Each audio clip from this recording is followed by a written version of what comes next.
யாழ்ப்பாணத்தில் முருகனுக்காக கர்த்தால் போடப்பட்டிருக்கின்றது. அதாவது அறிவிக்கப்படாமல் தன்னெழுச்சியாக கடைகள் மூடப்பட்டிருக்கின்றது என்பதைத்தான் நான் இவ்வாறு கூறுகின்றேன். அதை தாண்டி சுமந்திரனுக்கு பதிலடி கொடுத்தவர்கள் இன்று முருகனுக்காக கடையை பூட்டியிருக்கிறார்கள். இந்த மக்கள் கொஞ்சம் வித்தியாசமானவர்கள். அவர்கள் ஏற்றுக்கொண்டால் எதையும் செய்வார்கள், நிராகரித்து விட்டாலும் அதற்காகவும் துணிந்து எதையுமே செய்வார்கள். அதை தாண்டி இந்த கர்த்தால் போடப்பட்டதில் சுமந்திரன் பாரிய வெற்றி அடைந்திருக்கின்றார். அந்த வெற்றி எது என்பதை நான் இதிலே தெளிவாக குறிப்பிடுகின்றேன். அதற்கு முதல் ஜேகே ரிப்போர்ட் எனப்படுகின்ற இந்த யூடியூப் சேனலை இதுவரை யாராவது சப்ஸ்கிரைப் செய்யாமல் பார்த்து கொண்டிருந்தால் சப்ஸ்கிரைப் செய்து கொள்ளுங்கள். தொடர்ந்து அருகில் இருக்கின்ற பெல் பட்டனை கிளிக் செய்வதன் ஊடாக நான் போடுகின்ற ஒவ்வொரு காணொளிகளையும் நீங்கள் தொடர்ந்து பார்க்கக்கூடிய வகையில இருக்கும். நான் நடராசா ஜெயகாந்தன். தற்பொழுது செய்திகளுக்குள்ளே செல்லலாம். அதாவது கடந்த திங்கட்கிழமை கர்த்தாலுக்கான அழைப்பொன்றினை சுமந்திரன் அவர்கள் அதற்கு சில தினங்களுக்கு முன்னர் விடுத்திருந்தார். அதற்கு முதல் ஒரு திகதியை குறிப்பிட்டிருந்தார், 15ஆம் தேதி என்று குறிப்பிட்டிருந்தார். அதற்கு பிறகாக அது மாற்றப்பட்டு 18ஆம் தேதிக்கு போடப்பட்டது. அதிலும் மதியம் 12 மணி வரை திறக்க வேண்டும் என்று கடைசியாக குறிப்பிட்டிருந்தார். இவ்வாறு பல விடயங்கள் நடந்தது. இந்த கர்த்தாலுக்கு பலரும் எதிர்ப்பு தெரிவித்திருந்தார்கள். பின்னர் இந்த கர்த்தால் தோல்வியில் முடிந்தது என்பது அனைவருக்கும் தெரியும். என்னதான் சாணக்கியன் சுமந்திரன் அவர்கள் விழுந்து விழுந்து கருத்துக்களை கூறினாலும் அது தோல்வியில் முடிந்ததான் என்பது 100க்கு 100% உண்மை.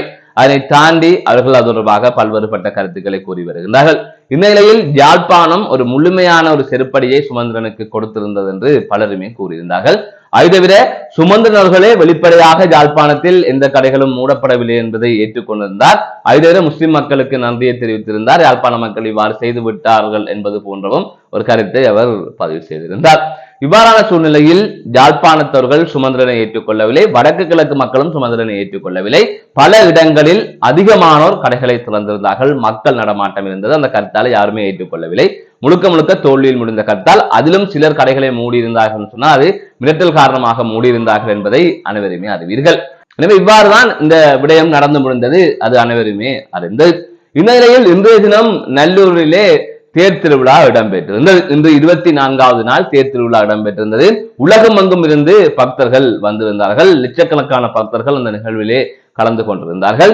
அந்த விடயங்களை பலருமே அறிந்திருப்பீர்கள். இந்த நல்லூர் தேர் திருவிழாவிற்காக யாழ்ப்பாணத்தில் இருக்கின்ற பெரும்பாலான கடைகள் மூடப்பட்டிருப்பதாக அங்கிருக்கின்ற ஊடகவியலாளர் ஒருவர் தனது முகநூல் பக்கத்திலே ஒரு காணொலி ஒன்றையும் வெளியிட்டிருந்தார்.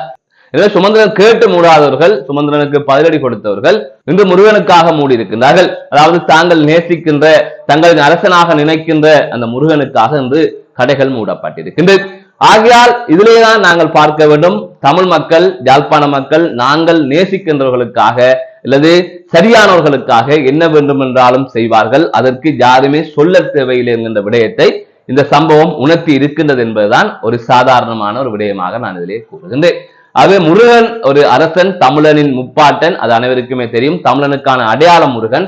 தமிழனுக்கான அடையாளமாக இருப்பது நல்லூர் ஆலயம். அது நல்லூர் ஆலயத்திற்காக அவர்கள் மூடுவது என்பது அது ஒரு பெரிய விடயமே இல்லை. ஆனால் சுமந்திரனுக்கு இந்த விடயங்கள் விளங்க வேண்டும் என்பதற்காக இதிலே நான் அந்த விடயத்தை குறிப்பிடுகிறேன். அதுக்காக சுமந்திரன் பெரியாள் என்று எடுத்துக்கொள்வதில்லை. அதாவது முருகனுக்கு முருகனாக சுமந்திரனுக்கு முருகன் சுமந்திரன் பெரியாள் என்று எடுத்துக்கொள்வதற்காக இல்லை, இல்லை முருகனுக்கு நிகரான சுமந்திரன், இல்லை முருகன் ஒப்பிடுகின்றார்கள் சுமந்திரன் என்று பார்க்க வேண்டாம். இதிலே அந்த ஒப்பிடு என்பதை தவிர்த்து அவர் அறிந்து கொள்ள வேண்டிய ஒரு விடயம், அதாவது நேசித்தால் எதையுமே செய்வார்கள், அதற்கு சொல்ல தேவையில்லை. ஆனால் நிராகரித்தால் அது நிராகரித்ததுதான். ஆகவே அந்த பாடத்தை இந்த சம்பவங்கள் எடுத்து காட்டுகின்றது என்பதைத்தான் இதிலே நான் சொல்ல வருகின்றேன். அதை தவிர இந்த கர்த்தால் சுமந்திரனுக்கு வெற்றி அளித்திருக்கின்றது என்பதை எதை வைத்து சொல்லுகின்றேன் என்று சொன்னால், சுமந்திரனை ஆதரிக்கின்றவர்கள் இருக்கின்றார்கள். அதாவது ஒட்டுமொத்தமாக நாங்கள் முற்றுமுழுதாக ஒரு பொய்யை சொல்லிவிட்டு செல்ல முடியாது, சுமந்திரனை யாருமே ஆதரிக்கவில்லை. ஆனால் சுமந்திரனை ஆதரிக்கின்றவர்கள் ஒரு சிலர் இருக்கின்றார்கள். சுமந்திரனால் பயன்பெற்றவர்கள் பலர் இருக்கின்றார்கள். இவ்வாறு ஒரு கூட்டம் சுமந்திரனுக்காக இருக்கின்றது. ஆனால் அந்த கூட்டம் ஒரு சிறிய கூட்டமாகத்தான் இருந்தது.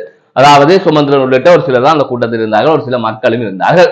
ஆனால் இப்போது இந்த கர்த்தால் மூலமாக என்ன நடந்திருக்கின்றது சொன்னால், சுமந்திரனுக்கு இன்னும் கொஞ்சம் கூட்டம் அதிகரித்திருக்கின்றது. அதாவது இந்த கர்த்தாலுக்கு பலருமே ஆதரவு அளித்திருந்தார்கள். அதாவது அரசியல்வாதிகள் ஆதரவு அளித்திருந்தார்கள். அதை தவிர உள்ளூராட்சி மன்றங்களில் அங்கம் வகிக்கின்றவர்கள் ஆதரித்திருந்தார்கள். இவ்வாறான விடயங்கள் எல்லாம் நடந்தது. ஆனால் இப்போது என்ன நடந்திருக்கிறது கேட்டால், சுமந்திரனுக்கு ஆதரவு அளிக்க போய் இன்று அவர்களும் சுமந்திரனின் ஆதரவாளர்களாக மாறிவிட்டார்கள். அதாவது கர்த்தாளர்களுக்கு கடையை துறக்க வேண்டும் என்று சுமந்திரனுக்கு ஆதரவாக பலரும் வலியுறுத்தியிருந்தார்கள். அதாவது மாநகர சபை முதல்வர் வலியுறுத்தியிருந்தார். அது தவிர துணை முதல்வர் வலியுறுத்தியிருந்தார். அது தவிர தவிசாளர் வலியுறுத்தியிருந்தார். நகர முதல்வர் வலியுறுத்தியிருந்தார். நகரசபை உறுப்பினர்கள் வலியுறுத்தியிருந்தார்கள். நாடாளுமன்ற உறுப்பினர்கள் வலியுறுத்தியிருந்தார்கள். முன்னாள் மாகாண சபை உறுப்பினர்கள் வலியுறுத்தியிருந்தார்கள். முன்னாள் நாடாளுமன்ற உறுப்பினர்கள் வலியுறுத்தியிருந்தார்கள். ஏனைய கட்சியை சார்ந்தவர்கள் எல்லாம் வலியுறுத்தியிருந்தார்கள். ஆகவே சுமந்திரனுக்கு ஆதரவாக அவர்கள் ஒரு கணக்கு போட்டார்கள். அதாவது வருகின்ற முறை தமிழரசு கட்சியில் மாகாண சபை தேர்தலில் போட்டியிடுவதற்கு எங்களுக்கு ஒரு சந்தர்ப்பம் வழங்க வேண்டும், அல்லது நாங்கள் ஒரு பதவியில் இருக்கின்றோம், அதாவது உதாரணத்துக்கு நகர முதல்வரை எடுத்துக்கொள்வோமே ஆனால் அவருக்கு ஒரு 4 வருடங்கள் கொடுக்கப்படுகின்றது, 3 வருடங்கள் கொடுக்கப்படுகின்றது. அதற்கு பிறகாக மற்றவர்களுக்கு கொடுக்க வேண்டும் என்று ஒரு பங்கீட்டு ரீதியான ஒப்பந்தங்கள் இருக்கின்றது. அப்படி இருக்கிறவரை தொடர்ந்து நாங்களே அதில் இருக்க வேண்டும் என்பதற்காக சுமந்திரனுக்கு ஆதரவு அளித்து அதனூடாக நாங்கள் அடுத்த கட்டத்தை நோக்கி போகலாம், அல்லது இந்த காலப்பகுதியில் முழுமையாக நாங்கள் இருக்கலாம் என்பதை அவர்கள் நினைத்து இப்படியான விடயங்களை செய்கின்றார்கள். ஒவ்வொருவரும் ஒவ்வொரு சுயநலமாக அந்த ஆதரவை வழங்கியிருந்தார்கள். அதை விட இன்னும் சிலர் எங்களுக்கு சுமந்திரன் மூலமாக ஆதாயம் கிடைக்கும் என்கிற அடிப்படை செய்திருந்தார்கள். அப்படியே சுமந்திரனுக்கு ஆதரவாக இந்த கர்த்தாலை ஆதரிக்க போய் அவர்கள் சுமந்திரன் ஆதரவாளர்களாக மாறிவிட்டார்கள். இனி என்ன நடக்கும் என்று கேட்டால், விரும்பியோ விரும்பாமலோ அவர்கள் சுமந்திரன் ஆட்களாக பார்க்கப்படுவார்கள். அதை விட சுமந்திரன் ஆதரவாளர்கள் தானே நீங்கள் என்று மக்கள் கேள்வி கேட்பார்கள் போகின்ற இடமெல்லாம். அப்படி இருக்கின்ற போது ஒரு கட்டத்தில் சுமந்திரனை நியாயப்படுத்தி பேச வேண்டிய தேவை இருக்கும். அப்படியே சுமந்திரனின் ஆதரவாளர்களாகவே அவர்கள் மாறிவிடுவார்கள்.